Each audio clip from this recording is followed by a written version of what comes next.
You know, I'm gonna be a very convenient man for you. How you doing? That's a pretty cool icon Skyout has. I like how it's anonymous and it's all the skin tones are Thank you. changing there. That's actually pretty cool, dude. Somebody accused me of racism with this. I don't know how, when it's all colors. Yeah, I like it. It's anonymous and it's represented. I thought that was pretty cool. Thanks, brother. I appreciate that. All right, Jerry, check your DMs. I sent you the links in your DMs, Jerry. Boom.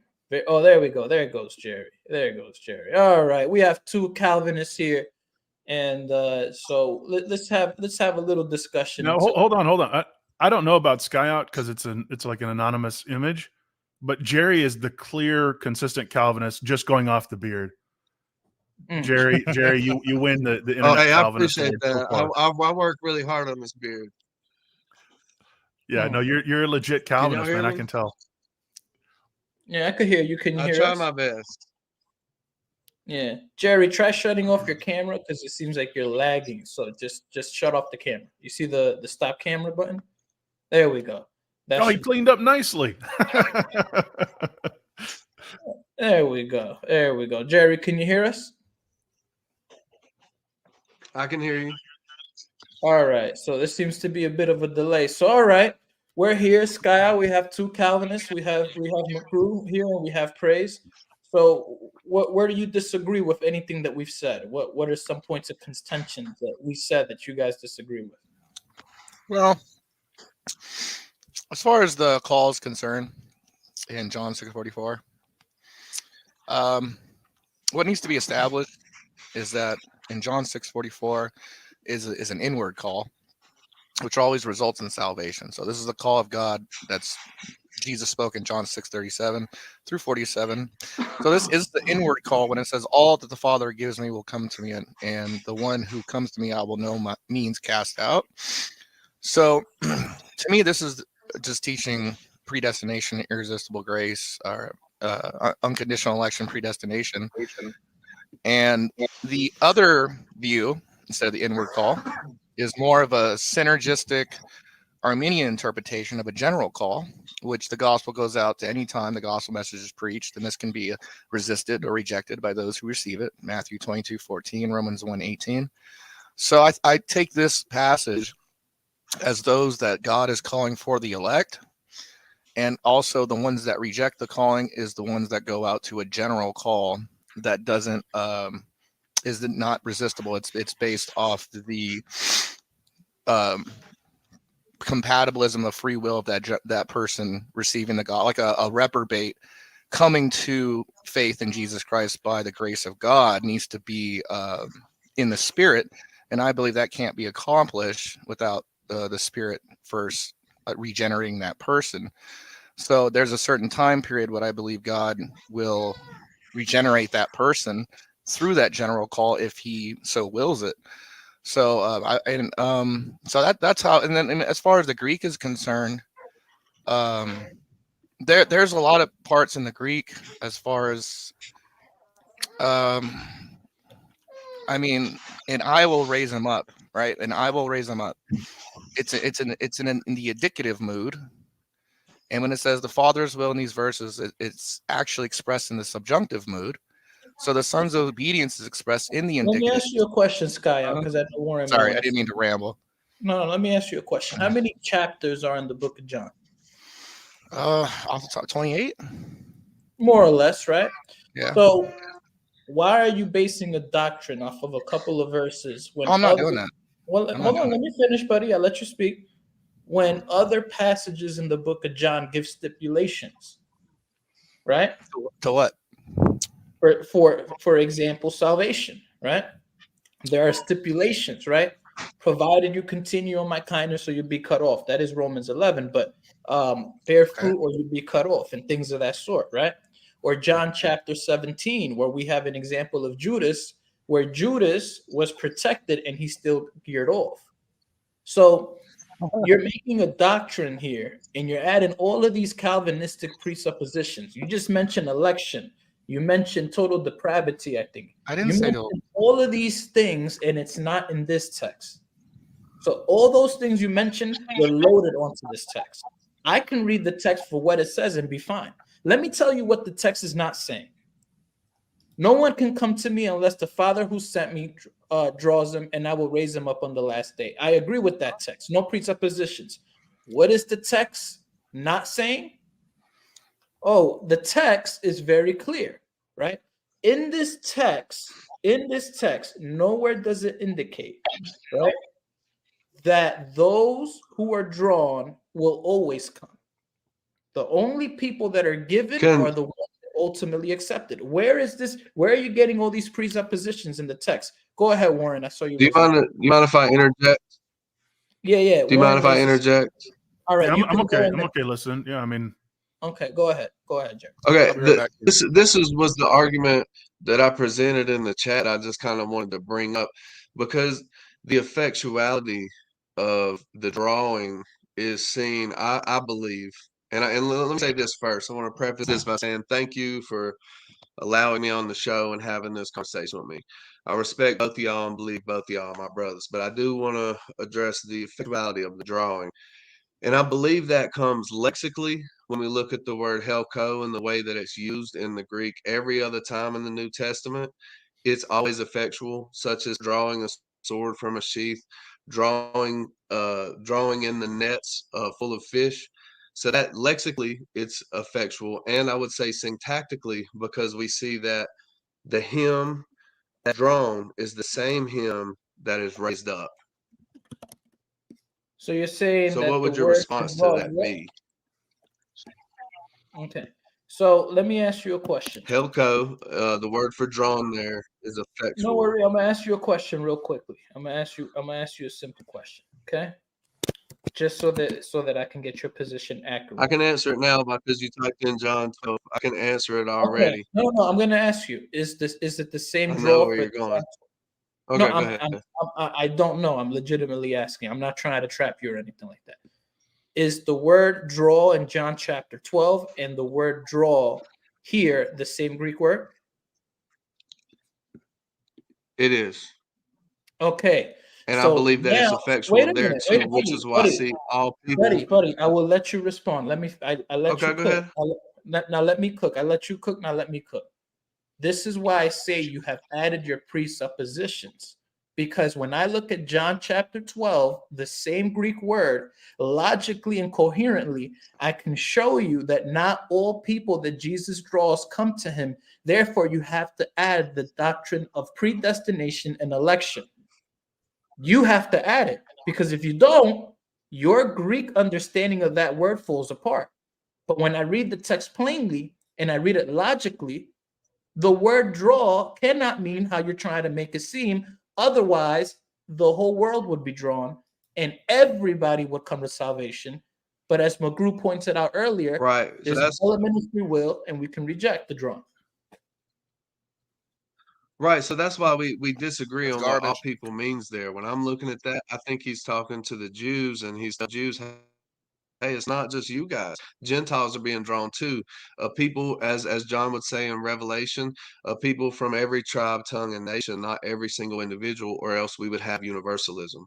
So our difference really in this passage in John 12:32 is what all people means. Does it mean every single individual who ever existed, or does it mean a particular people from every tribe, tongue, and nation? Jerry, brother, respectfully, you understand it does not mean universalism, because we believe you can deny the calling. So it wouldn't be universalism in our worldview. Oh, yes, now, I understand. I understand that you don't think it means that. No, the Bible says it doesn't mean that, right? Because the Bible shows us examples of people who've rejected the call of God all the time. So my thing is this: if I'm not going around saying that everybody who's drawn is going to come, even though Jesus died for the world, right? Then you cannot pin me to a corner and say that that implies universalism in my worldview. Now, I don't know if Warren's a universalist. Well, Last time I'm not trying to do that. All right. Well, I think what Jerry was trying to say is that he rejects universal. Yeah, I think Jerry was trying to say he rejects universalism. And I think we're all in agreement on that. But I think what JP was trying to show was if we have this interpretation of Helko to always mean effectual dragging, that would result logically in that. So that he's saying that would demonstrate a potential inconsistency with your interpretation of it, Jerry. You would have to allow for some Right, and deviation. And you're saying you're not deviating on the Helco, you're deviating on the all. yes, yeah.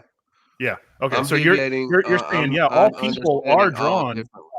Yeah, you're saying all people are drawn effectually, but it's not all people. It's all people groups and unique individuals within those people groups. Is that correct? Correct. I mean, that's pretty much what I'm saying. Yeah, and I think that's pretty standard Calvinism. And I understand why you would want to pivot to the all instead of the people. One of the things that I wanted to note though was, I'm not sure if it was Jerry, if it was Skyout. Somebody mentioned the inward call, and they were talking about this regeneration, this pre-faith regeneration, this inward call, this work of the Spirit. Was that Jerry? That was me. Okay. Well, Leighton addressed this, I believe, in the debate. I know he has elsewhere. Leighton has addressed this into the debate and then elsewhere. But that teaching from God is the gospel. It's God's word. It pierces and it goes to the heart. So the way that the gospel is shared is through the people of God teaching, giving testimony, encouraging, ministering, and it reaches the inward man. It reaches the heart. It reaches the mind. It touches the emotions. So I would say that in Leighton's view, and this is one that I share, that it is the teaching that's effectual on the inward heart. And you hear Scripture say, "When you hear this day, do not harden your hearts." Well, why? Because they're feeling it and they don't like it. They feel the truth permeating who they are, because they're hearing the gospel and they're hearing it in their head and their heart. And one of the things too that's difficult is in the ancient Near Eastern, they didn't have the brain concept, and they just saw it like the inward man, But when you're hearing the truth, don't resist it. And I think in this view there is an inward effectual working, but it's not irresistible. The gospel is the power of God unto salvation, but it can be resisted. And I think this highlights another one of the underlying presuppositions, is a difference in our anthropology. And so Calvinism is largely an Augustinian anthropological view. It derives from Augustinian original sin, total depravity, total inability, inherited or imputed guilt. And so because of this, there's an inability that needs to be overcome. And so if that's our foundational starting point, then we're going to say, well, of course, there needs to be something ontologically changed within us to overcome this inability. It'd be like if we were born with our legs that didn't work, and we go to the doctor and the doctor operates on us and now our legs work. We've been changed. We had legs before, but they were dead. They weren't working. And so our ability to respond to God positively in that anthropological view of Augustine, it says that it's dead. It's not effectual. It's in bondage. There's different terminology that can be used there. But one of the things that Leighton noted, and I think rightfully so, was that, despite all the criticism against Leighton for not being a biblical exegete, I don't think anyone who's familiar with church history would turn around and say the same about John Chrysostom. Chrysostom means golden mouth, and it was the award that the church gave him as a name 100 years after he passed away, because he was such a prolific teacher and exegete. And he has a whole number of homilies. I think it's like 7 or 9 homilies just on John chapter 6 alone.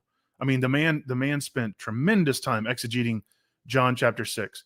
And he said that it was the Manichaeans who taught inability was what was being taught in John 6:44, that teaching came from the Manichaeans. Now, it doesn't mean that every Calvinist is a Manichaean. It doesn't mean that automatically that view is wrong because of the genetic fallacy. But these are concerns that you have when you come in and you go, where did this teaching enter the discussion? Is it something that is compatible with Scripture? Is it something that's compatible with the gospel? Is it something that's new? Where is that newness being added? Is it a newness that's coming from within the church? Maybe like I mean, the New Testament, for example, would be, we would say, a continuation of an previous truth, more revelation. So we're saying we're building on that. But I think the problem with Augustinian anthropology is that it doesn't arise from within the church, but that it's brought into the church. And so this is one of the reasons why I initially offered to debate James on total depravity. And I think that you need to have that debate before you start having these kind of discussions on a particular passage, because if you and I come in and we start having a discussion about unconditional election, but we have completely different anthropologies, we're not going to get anywhere. We're not. We have to be able to sit down and, as brothers in charity, say, with a little bit of epistemic humility, I may be wrong. I may learn something from you. You may be wrong. You may learn something from me. Let's work through this. Both of us can't be right. One of us could be right. Both of us could be wrong, but one of us has to be wrong. So I want to see a debate on total depravity and this anthropological foundation that White brought to this debate, because he's presuming it. It's not defended. It's not, it's not something that he's building an argument and a case for. He's saying, I'm holding this out here. And it's an unstated presupposition. And those are very dangerous in these kind of debates. I'm holding on to Augustinian anthropology, total depravity, total inability. And because of that, that colors my interpretation of the text. I'm over here saying I hold to more of an Eastern ancestral sin or a Jewish understanding of the nature of mankind. And so that's why I can't hold that Augustinian. That's why. So I think we need to be mature enough. And I'm not saying you guys, I'm just saying Christians in general. We need to be mature enough and reasoned enough to come in and question those underlying presuppositions before we even have these debates, or we don't get anywhere. But in this situation, James was just unwilling to have that debate with me or Leighton or anyone else. He just does not want to defend total depravity. And I think the quiet part out loud is that I think he knows that it's a presupposition taken to the text. And I think if we keep peeling that onion back, we go, well, oh, look, he's defending John 6:44. What's underneath that interpretation? Augustinian anthropology. Okay, well, let's debate Augustinian anthropology. We peel that back and we don't find scripture there. Respectfully, I'm not saying that this is like a litmus test for determining who's saved or not, but I'm just saying, like, biblical truth, I just don't see it as being sound. But I do understand where you're coming from, Jerry. I just, respectfully, I just got to disagree with it. I think that the gospel is good news to all men, and I just don't see limited atonement in Scripture. I don't see a lot of these presuppositions there, brother. Well, I appreciate what you said, and I do agree that, like Luther said, basically our anthropology is the foundational issue, I think. And so I encourage all my Calvinist brothers, read the Potter's Promise by Leighton. It'll challenge you. And because I do believe that we need to examine our presuppositions and foundations and make sure that they are biblical. It's provisionist. And I would be down to debate total depravity and or anything. But and Skyout, man, I disagree with Leighton, but brother, I wouldn't call it provisionist garbage. Like he's trying to promote what he believes.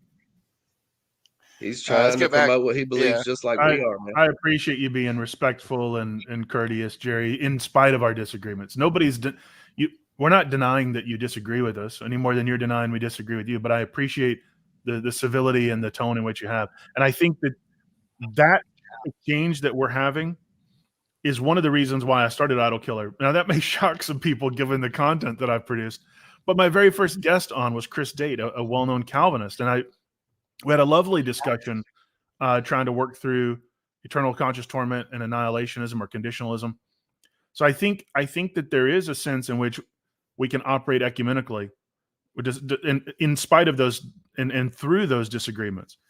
But this space, the internet, does tend to provide a bit of a shield, or almost like an incentive for ramping up the rhetoric.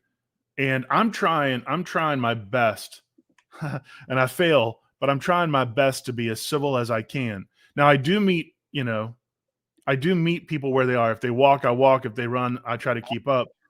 So if somebody's swinging, I'm gonna swing back. But generally, I like this sort of dialogue. So I just wanted to thank you for that, Jerry.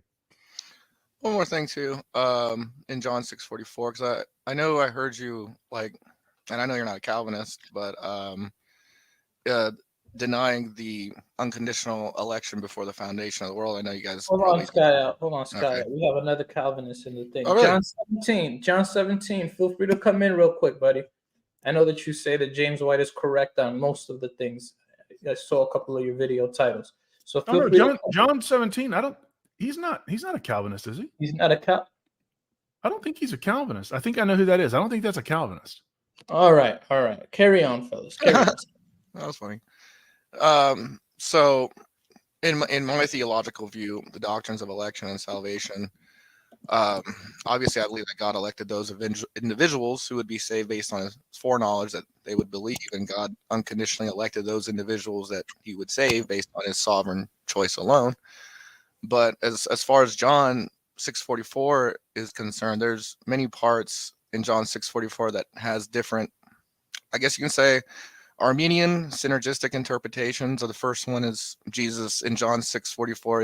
Is he referring to Old Testament believing Jews that come to Christ?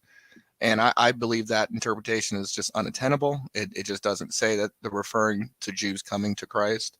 The second option is that those who come to Jesus are drawn by the Father, those who hear and learn from the Father, verse 45. So they're thinking that the Old Testament scriptures are teaching them, and that's the drawing.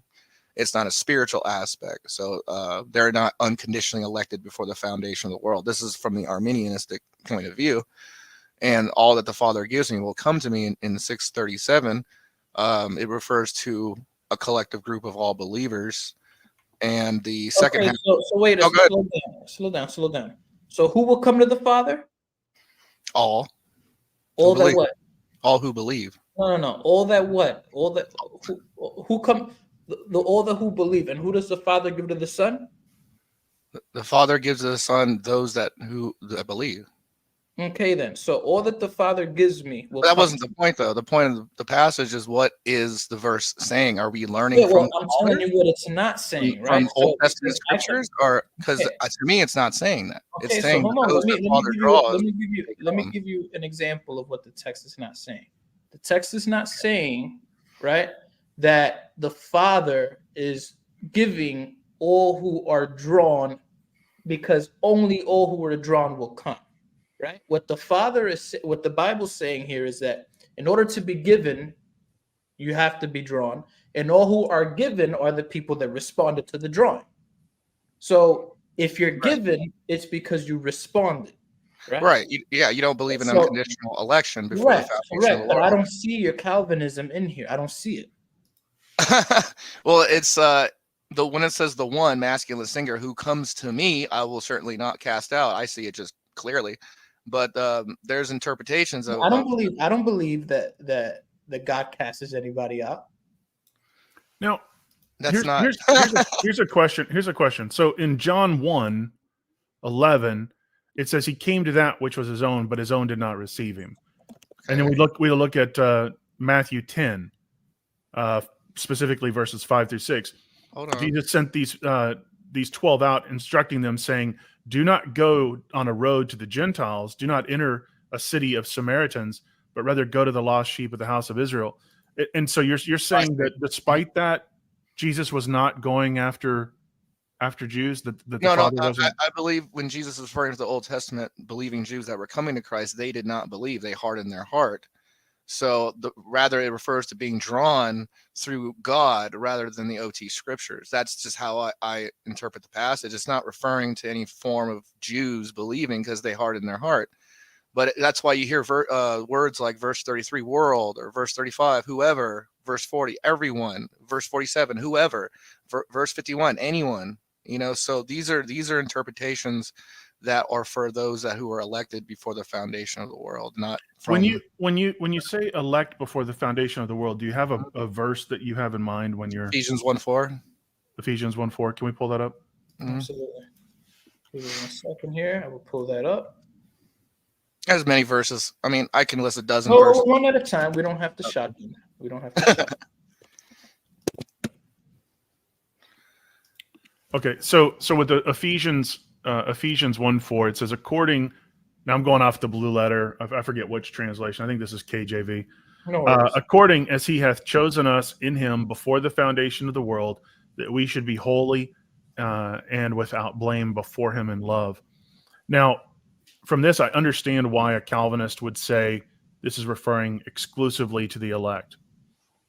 But again, if you don't have that anthropology, then you could say that when God said, let us create man in our image and likeness, that this is a reference to the Genesis declaration of God's intended purpose.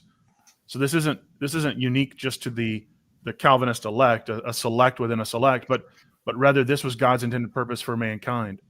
So according as he has chosen us in him before the foundation of the world, that we should be holy and without blame before him in love.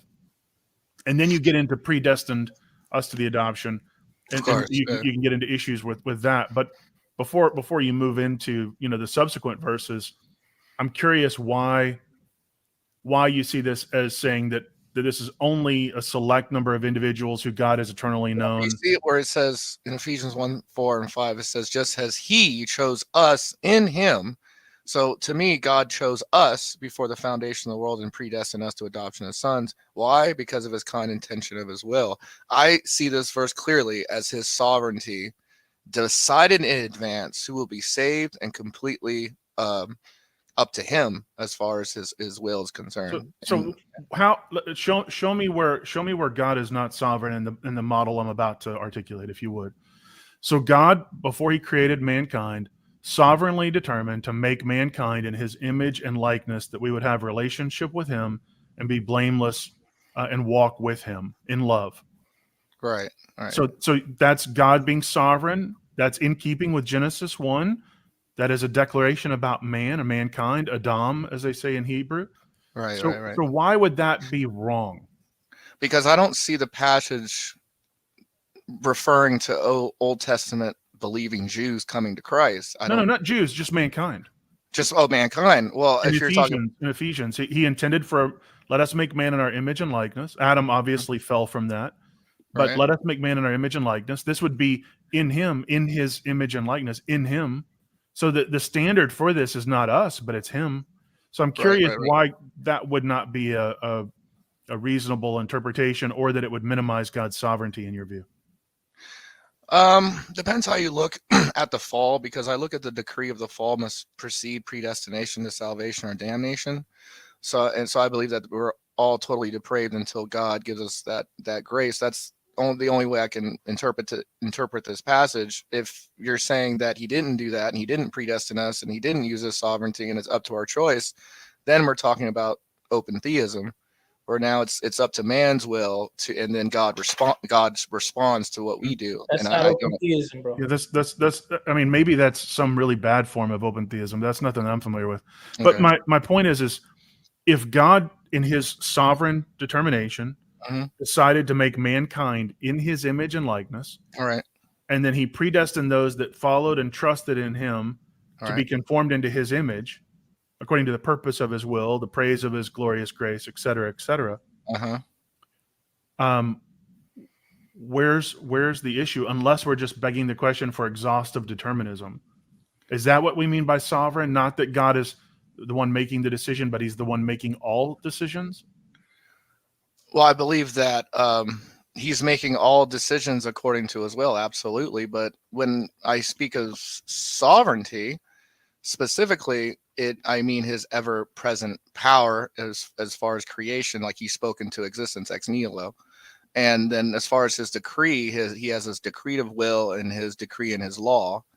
So I see this passage as not in an Arminian sense or in a synergistic sense where a person can reject the adoption as sons through Jesus Christ or have a choice whether or not it would go against his decree, and it would go against his sovereignty if man has free will to choose over that. So I'm sorry, I didn't mean to cut you off. I was going to say, one of the things that I always try to start with I'm not always perfect in this, but I try to start with this. Is I always try to start first with God. So it always, I think that's the way that we should do it, is with our doctrine of God, and everything flows from that. Mhm. So I don't come to this trying to defend the free will of mankind. I don't come to this trying to defend my ability to choose other. I really come to this trying to first have a what I believe is a biblically consistent understanding of who God is and his working. So there is some underlying presuppositions that I don't think you would dispute, as far as an effectual decree and whatsoever comes to pass, maybe in a Westminster or a London type Yes, of.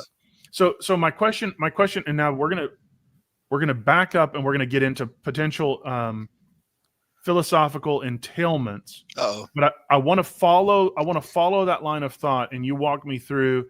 sure. And I want to see if we encounter any potential speed bumps in the way that may make us slow down a little bit. Let's just put it that way, okay? So when did God decree that this in the Calvinistic sense of everything that would come to pass? Was it a logical moment? Was it a pre-creation temporal moment? Describe to me what you understand by the decree of God. Okay, when I when I say decree, he is decreeing before the fall, so it precedes predestination of salvation or damnation. So That would be a superlapsarian position. exactly. There's a superlapsarian and infralapsarian. So in the Okay. superlapsarian position, which is called high Calvinism, argues that the fall occurred partly to facilitate God's purpose to choose some individuals for salvation and some for damnation. But I hold the infralapsarian view, called low Calvinism, as a position that the fall indeed was planned before predestination. So that in certain plans with reference, but there was no reference to that who would be saved in the infralapsarian view until after the fall. So did you say you affirm infra or supra? Infra, because Okay. that the Synod of Dort, which was at the time of canons of Dort, and the first point in the Westminster Confession, and even in Hodge's words, infralapsarian view is more consistent with Calvinism than the superlapsarian view that God chose people before the fall. So that's how I would interpret God's decree, because that's the logical order of God's decree: superlapsarian or infralapsarian. So my view would be infralapsarianism. So which means beneath here, meaning after the lapsus of the fall. So, and then we have the real quick, if I could. I'm sorry, go ahead. Yeah. How do you maintain the sovereignty of God, given that the decree to elect a certain group came after the fall? The fall, yeah, the fall. I believe that in the view of infralapsarianism, that it is consistent with Scripture that God would elect those within his sovereignty and his grace. But let me just make this clear. I mean, did God decree? Would you say God decreed the fall prior to the fall? I would, yeah, but before the fall, the decree was the fall, then predestination. Absolutely, it's all his decree. Okay. So I'm just trying to make sure I understand, because sometimes Sure. we may understand these terms differently. So just to distill this down, there was a moment, temporal or logical, where God decreed to create. He decreed the fall. Then he decreed who out of Adam's offspring of the fallen race of mankind he was to elect unto salvation and redemption. Is that a fair summary? Yes, but at the same time, those that he elected, and then there's also ones for a general call that he's working through time so they can be part of the elect for the body of Christ. So in this order, are you speaking specifically in terms of a logical order, or are you talking in terms of a temporal one? Logical order, yeah. So in your view, if I'm understanding you correctly, and if we're consistent, there is a logical moment in the mind of God where the first, would you say that the first logical moment is that he has yet to determine to create or to create, he's free to do otherwise, or was he necessitated? He was free to do otherwise, but within his own will, he has decreed ex nihilo and spoken to existence. Okay. So there was a logical moment where he had yet to decree, Mhm. and he knew that he was free to create or not create. So Mhm. the future propositions had yet to be determined. Mhm. There's also a simultaneously existing logical moment where God has decreed the fall. There's a simultaneous logical moment that is subsequent to this, but it's simultaneous.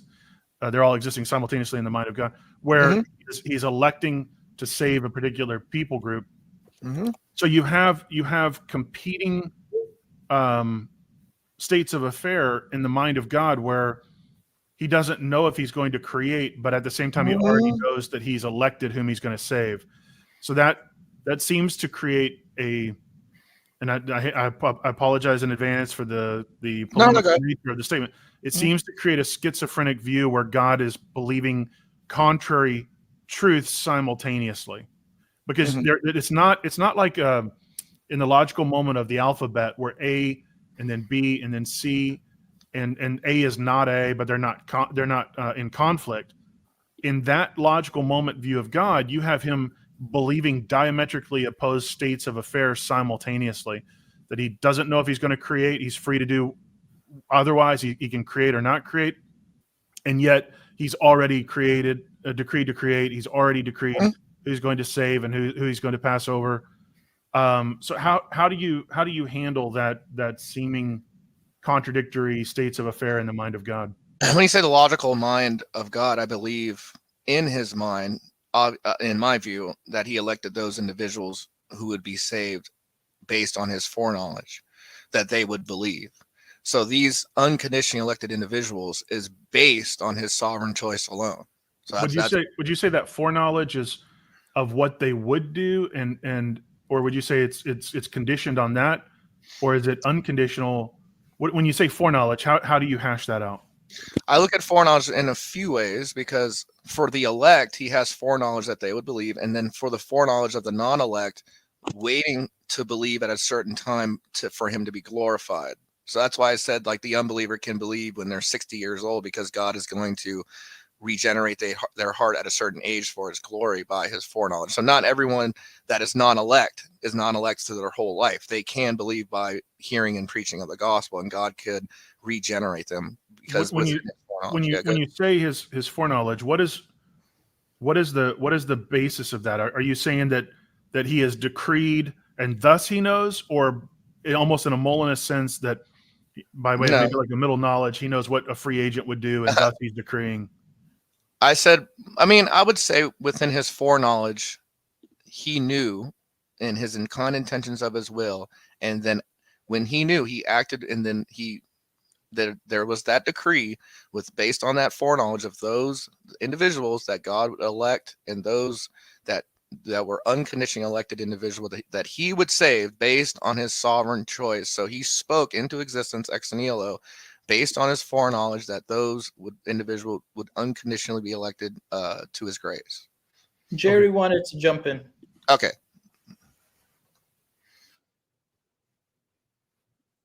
Jerry? I hope that was a good enough answer. I didn't mean to. Yeah, I mean, I want to push back a little So- bit more on. I want to push Yeah, back a little bit that's fine. more on divine temporality Uh-oh. and some issues there. With respect, Sky. I mean, I don't know. Maybe I've been rude to you in the chats before. If No. I have, I apologize. First But time we met, I think. okay, awesome. Okay, so then I'm making a decent impression. So I never know how it goes over. But with respect, I think, and see, I used to be. I don't know how much you know about me. I used to affirm infra. I used to be a supra. Mm. I've been a Calvinist for about 30 years before I came out of it. Oh. So the reason I'm asking is because I've explored various paths of consequence if I follow those beliefs to their what I would say is a logical conclusion, and I think when you have the exhaustive divine determinism or just theistic determinism or AKA Calvinist sovereignty, where there's a exhaustive pre-creation divine decree, and you couple that with God's atemporality, I think what you end up collapsing into is, and again, trying to be respectful. I'm talking about the ideas, not you. I'm not trying to be mean to you. But I think you end up collapsing into necessitarianism and fatalism, where God has eternally known what he was going to do and could not do otherwise, and that the knowledge of you is essential to God being God. And it also collapses into a form of pantheism, where we are elevated to being a necessary component for God to even exist. So I think, and I can walk you through those claims. I'm not just trying to throw a grenade at you and walk away and abandon it, but I really believe that's where that position collapses if we follow it through.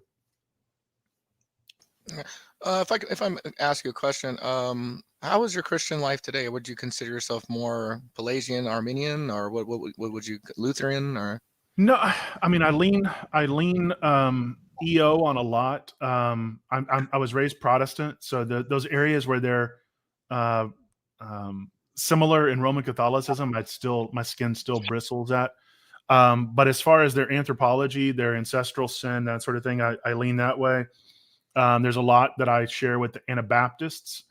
You wouldn't call yourself a provisionist? I mean, I'm a big tent provisionist, meaning I believe God has made a provision for all, but I don't subscribe to the provide. I can't subscribe to the provide and hold to conditional security or conditional immortality. I can't do that. So I think my views are very similar to the early church, maybe up to the 3rd or 4th century in general consensus. And subsequent there, I have a lot in common with the EO and the Anabaptists. I attend a Southern Baptist church. They've even discussed these views with me. They've offered me to teach there. So while I have some controversial views, they're not, according to many, deal breakers. For some, it labels me a non-Christian, but no, I think,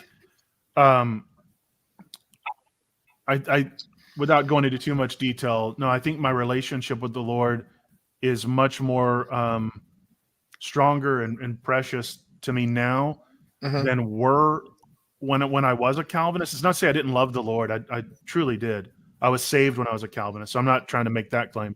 But I think knowing that all the evils that befall me are not God's doing, but he is grieved with me, and that he desires to redeem those situations and to restore and heal those, that he's capable, that he is the safe place, that he's my only anchor in the storm, has helped me trust him when I'm in those fiery furnace moments or when I'm in the lion's den, because I know that he is good and he is trustworthy. And I like those Hebrew children. I go, he can save me, but even if he chooses not to, he's still good. And I don't believe he's the one that's bringing that about effectually. And I think that there's some real concerns there if we go to that strong decretive view of God where he's decreed every act of sin and evil with specificity. I don't see any escape from making him an author of evil. Oh, yeah, we could have appeals to mystery and things like this, but if we say that he has decreed every sin with specificity, then I have some real issues and concerns there that I've come to see. Again, it's not, I don't try to make it a salvational issue. It's just these are concerns I have with those systems. Quick question. Hey guys. Oh yeah. Before you talk, Skyout, if you don't mind, guys, I got to do family worship. I do family worship every night at 9, so I'm gonna have to run. But JP, thank you for having me on. Warren, thank you for being so civil with me. And look, I would love to chop it up with you guys some more. I think that we could have a real in-depth discussion and actually get somewhere, because Jerry, y'all if are you the are type of actually guys who interested, are willing Jerry, to engage in a Christian manner. Jerry, if you are interested in debating total depravity against Warren, I can give y'all each other's Facebooks and y'all can, correspond that way. We can do that. I'll send you some of my other debates on it, just so you can kind of see where I'm coming from. And if you're still interested, we could do that. Yeah. Okay, and I can send you some links where I've talked on stuff. Okay. And I can send you links to that where I've talked on it, and I would love to have y'all on my channel. It's a teeny tiny channel, but I would love to just chat with y'all more. So hit me up on Facebook, and God bless y'all. Thank you. Thank you, Jerry. All right, God bless you. Take it easy. Yeah. And I got to bounce that too, gentlemen. But me and SFT were talking about arranging a possible debate on open theism. Would you be interested in that, Warren? Yeah, I would defend the dynamic omniscient view. But yeah, I mean, I reached out to Donnie on Standing for Truth and told him to line it up. I know that Kelly Powers had expressed the desire to debate.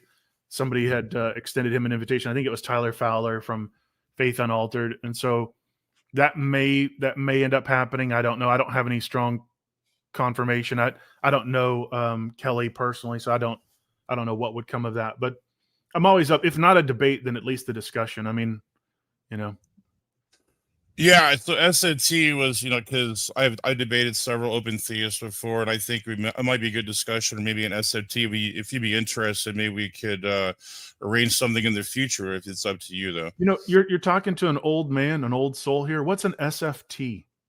That's Standing for Truth. Oh, I thought that was like some. Okay, I'm tired, man. I thought that was some app or something. I was like, Hip hop slang. okay. You know SFT, right? Well, Yeah, Warren? okay. Yeah. I was just talking about Donnie on Standing for Truth. I mean, I literally just mentioned it, but I didn't catch the abbreviation. I'm sorry. Oh no, man. Yeah, I would be up for that too. I think it might be a good discussion. Maybe the next coming months or something. It's up to you, and I'll let them know if you're interested. Yeah, dude, absolutely. All right. Great. Warren, I want to ask you a couple of questions on the topic of open theism, just out of curiosity, and then we can pretty much wrap up because we had this discussion and I didn't think